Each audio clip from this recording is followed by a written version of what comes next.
اعوذ باللہ من الشیطان الرجیم بسم اللہ الرحمن الرحیم۔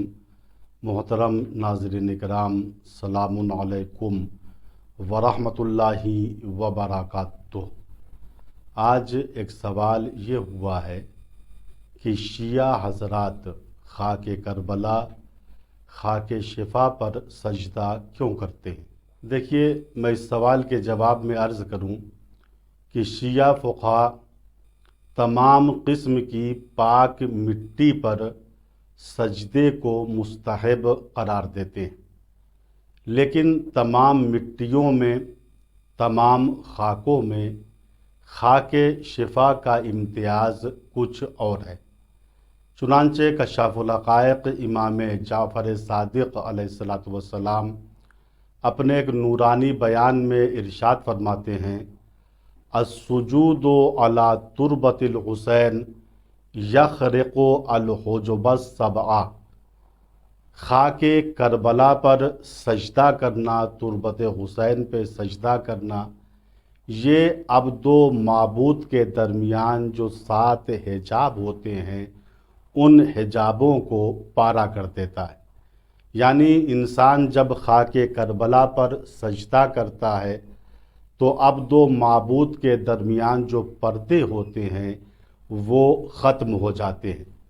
ایک نقطہ ذہن میں رہے، ہم خاک کربلا پر سجدہ کرتے ہیں، خاک کربلا کو سجدہ نہیں کرتے۔ ان دو جملوں میں بہت فرق ہے۔ خاک کربلا کو سجدہ کرنا یہ کفر ہے، یہ شرک ہے، یہ بت پرستی ہے، مٹی پرستی ہے۔ لیکن خاک کربلا پر خدا کا سجدہ کرنا یہ عین توحید ہے، عین عبادت ہے اور حقیقی سجدہ ہے۔ چونکہ تمام مسلمان کسی نہ کسی چیز پہ بالاخره سجدہ کرتے ہیں۔ کوئی قالین پہ سجدہ کرتا ہے، کوئی اپنے مصلی پہ سجدہ کرتا ہے، کوئی کپڑے پر سجدہ کرتا ہے۔ کیا ہم یہ کہیں گے کہ یہ انسان مشرک ہو گیا ہے چونکہ کپڑے پر سجدہ کر رہا ہے، یہ انسان مشرک ہو گیا ہے چونکہ قالین پر سجدہ کر رہا ہے؟ نہیں، جواب یہ ہوگا یہ قالین پر خدا کا سجدہ کر رہا ہے، یہ مصلی پر خدا کا سجدہ کر رہا ہے، یہ کپڑے پر خدا کا سجدہ کر رہا ہے۔ اسی طریقے سے شیعہ حضرات خاک کربلا پر خدا کا سجدہ کرتے ہیں جو عین توحید ہے۔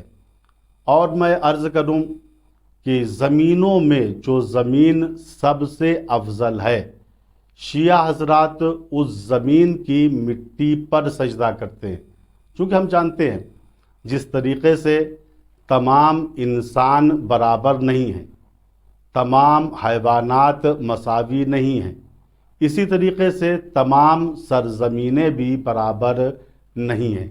اللہ نے بعض زمینوں کو بعض زمینوں پر فضیلت دی ہے، اور جو بافضیلت ترین زمین ہے ہماری نظروں میں، قرآن کی نظروں میں، حدیث کی نظروں میں، ہم اس زمین پر سجدہ کرتے ہیں۔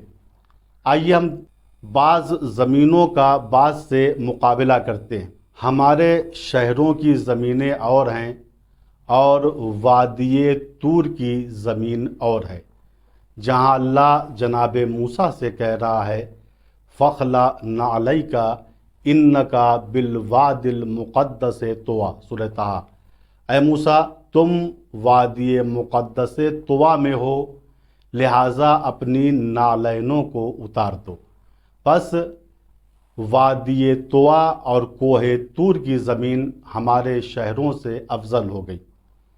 اللہ نے خانہ کعبہ اور مکے کے بارے میں ارشاد فرمایا اِنَّا أَوَّلَ بَيْتٍ وُضِعَ لِلنَّاسِ لَلَّذِي بِبَكَّةَ مُبَارَكًا وَهُدًى لِلْعَالَمِينَ۔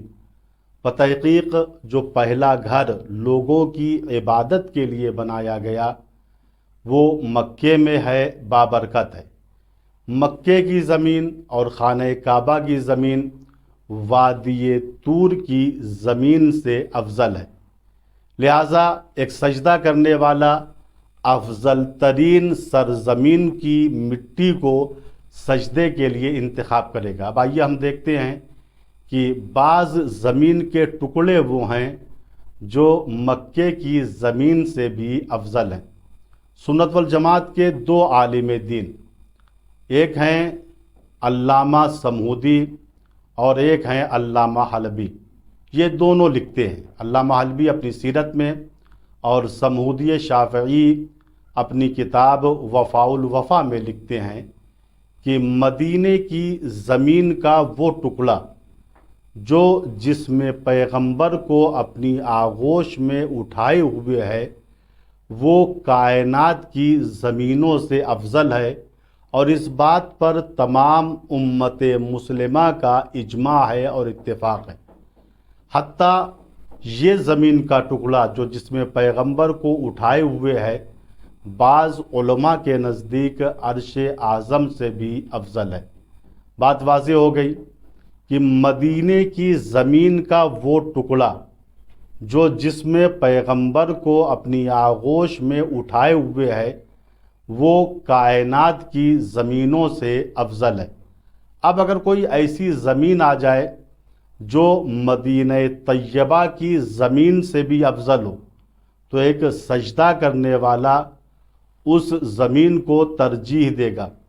اب آئیے ہم دیکھتے ہیں حضور پاک نے فرمایا حسین منی و انا من الحسین، میں حسین سے ہوں اور میرا نواسہ حسین مجھ سے ہے۔ یہ نانا اور نواسے کا رابطہ دیکھیے، حضور کیا کہہ رہے ہیں کہ میرا حسین مجھ سے ہے اور میں حسین سے ہوں۔ رسول کل ہیں، حسین جز ہیں، اور تکوینی اعتبار سے جو کل کا حکم ہوتا ہے وہی جز کا بھی حکم ہوتا ہے۔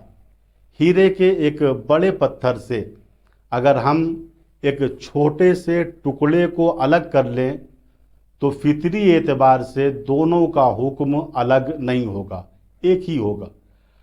فرق یہ ہوگا کہ وہ بڑا ہے، یہ چھوٹا ہے۔ مثلا اس ٹکڑے کو جو ہم نے الگ کیا، اگر بڑا ٹکڑا سفید ہے تو چھوٹا بھی سفید ہوگا۔